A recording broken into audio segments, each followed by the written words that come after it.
Bharatiya Janata party प्रदेश कार्यालय पर राजस्थान सरकार के शिक्षा मंत्री मदन दिलावर ने मीडिया बाइट देते हुए कहा कि कांग्रेस के नेता प्रतिपक्ष टीकाराम जूली अनाप शनाप बयानबाजी करते हैं और उनकी आदत में है कि बयान देते हैं और भाग जाते हैं।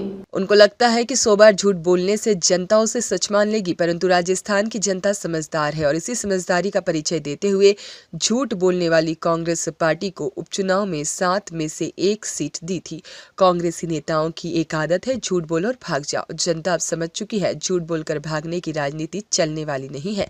राजस्थान में जिस प्रकार से पूर्ववर्ती कांग्रेस सरकार ने भ्रष्टाचार, पेपर लीक, महिलाओं पर अत्याचार और साइबर अपराधों में राजस्थान को नंबर 1 बना दिया था और उन साइबर अपराधियों को कांग्रेस सरकार के विधायक और मंत्रियों के द्वारा संरक्षण दिया जाता था। मंत्री मदन दिलावर ने बताया कि मुख्यमंत्री भजनलाल शर्मा के नेतृत्व वाली सरकार कांग्रेस की पूर्ववर्ती सरकार के खड्डों को भर रही है। मुख्यमंत्री भजनलाल शर्मा प्रतिदिन इस बात के लिए प्रयास कर रहे हैं कि कांग्रेस सरकार में महिला अत्याचार के मामले में राजस्थान के माथे पर जो कलंक लगे थे उन्हें कैसे मिटाया जाए। इसके माननीय विधायक, माननीय मंत्री उनको संरक्षण देने के लिए खड़े हो जाते थे, अरबों रुपए वहां ठगते थे, सैकड़ों बच्चों के साथ बलात्कार होता था, हत्याएं हो जाती थी, अधिकांश की तो रिपोर्ट दर्ज ही नहीं होती थी। तो कांग्रेस का राज था, इसलिए रिपोर्ट दर्ज नहीं होती थी।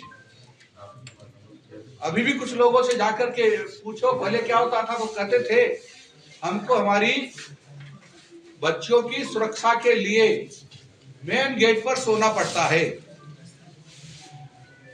हमको हमारी बच्चियों की सुरक्षा के लिए कानून की अवहेलना भी करनी पड़ती है और कानून की अवहेलना करके भी हम करते हुए 14-15 साल की उम्र में ही बच्चों की शादी कर देते हैं।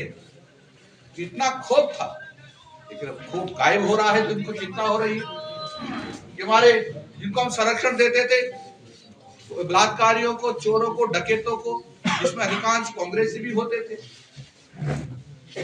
अब उनको जेल में जाना पड़ रहा है। वो लूटपाट करते तो वसूली भी होती है और जेल में भी जाते हैं। और ये भारतीय जनता पार्टी की सरकार ऐसे चोर, गुंडों, बलात्कारों से जो धन की वसूली करते थे, जो बदमाशी करते थे, उनको सब उल्टा लटकाकर नाकों से उगलवा लेती है। मित्रों, आप सब लोगों को पता हो, मैंने अभी ये चर्चा की थी पेपर लीक की, कितने लाख लोगों का भविष्य अंधकार में हुआ होगा, बहुत सारे लोग। और देखना बहुत जल्दी कितने लोग नौकरियों से बाहर जाने वाले, जिन्होंने डमी पे बिठा करके नौकरी प्राप्त की थी, जिन्होंने नकल करके की थी। और एसओजी ने सारा दूध का दूध, पानी का पानी कर दिया कुछ दिनों के बाद, सैकड़ों की संख्या में, और नौकरी से वंचित होने वाले हैं। जो कांग्रेस ने सबको, गुंडों को, बदमाशों को खुला छोड़ा था, उसके कारण से जो राजस्थान की बदनामी हो रही थी, अब जब भारतीय जनता पार्टी की सरकार में अब जब प्रशंसा मिल रही है सरकार को, तो चिंता हो रही है। ये लोकप्रियता को हासिल कर रहे भारतीय जनता पार्टी की सरकार, तो सोच रहे हम आगे 50 साल भी आ पाएंगे कि नहीं आ पाएंगे, इसलिए चिंता हो रही। चिंता इस बात की भी उनको, जब रोज घर जाते थे वो कांग्रेसी, तो बड़ी नोटों की थैलियां ले जाते थे और उनके घर वाले झगड़ा करते, पत्नी झगड़ा करते, बोलो पहले पैसे नोट आते थे वो कहाँ है, अभी तो लाओ।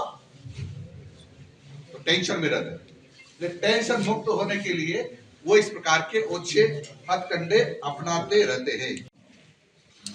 कांग्रेस के प्रतिपक्ष के नेता श्रीमान टीकाराम जी जूली आजकल अपने जिंदा रहने का परिचय देते रहते हैं। उनको पता भी नहीं रहता वो क्या बोल रहे हैं, क्या बोलना चाहते हैं, कुछ भी बोल देते हैं और अनाप शनाप बयान देते हैं, जिनके न तो पूंछ होती है न सिर होता है। उनकी आदत बन गई है कि बोलो और भाग जाओ। उनको यह भी पता नहीं है कि अभी क्या हो रहा है और पहले कांग्रेस के राज में क्या होता था। वो क्या समझते हैं कि झूठ बोलने 100 बार झूठ बोलने से जनता उसको सच मान लेती है। मतलब पुराने जमाने की बातें हो गई कि झूठ बोलकर भागना चाहते हैं और राजस्थान की जनता को बेवकूफ समझते हैं कि हम जो भी कह देंगे वो मान लेंगे। ऐसा नहीं है। राजस्थान की जनता बहुत समझदार हो गई है, नीचे ज्यादा समझती है और सोच समझकर निर्णय करती है। इसीलिए तो आपने देखा होगा मैं चुनाव हुआ नहीं, 7 में से कितने नंबर आए? 1। 7 में से 1 नंबर आया तो 5 थोड़ी होते हैं, हो गए फेल। अब वो फेल की कसम कस है उनके, और इसलिए कुछ भी करते रहते। इनको पता भी नहीं है कि इन्होंने, इनके लोगों ने, इनकी पार्टी के लोगों ने, इनके मिलने वालों ने पेपर लीक में कितने करोड़ रुपए खाया है, कितने छात्रों का भविष्य अंधकार में किया है, कितनी लूटपाट की है। अब दिल्ली हज करने को जा रही है। तो आप सबको पता होगा कांग्रेस सरकार में साइबर चोर डकैत कितने थे, अब लगातार पकड़े जा रहे हैं। ब्यूरो रिपोर्ट, देश 24 एक्सप्रेस।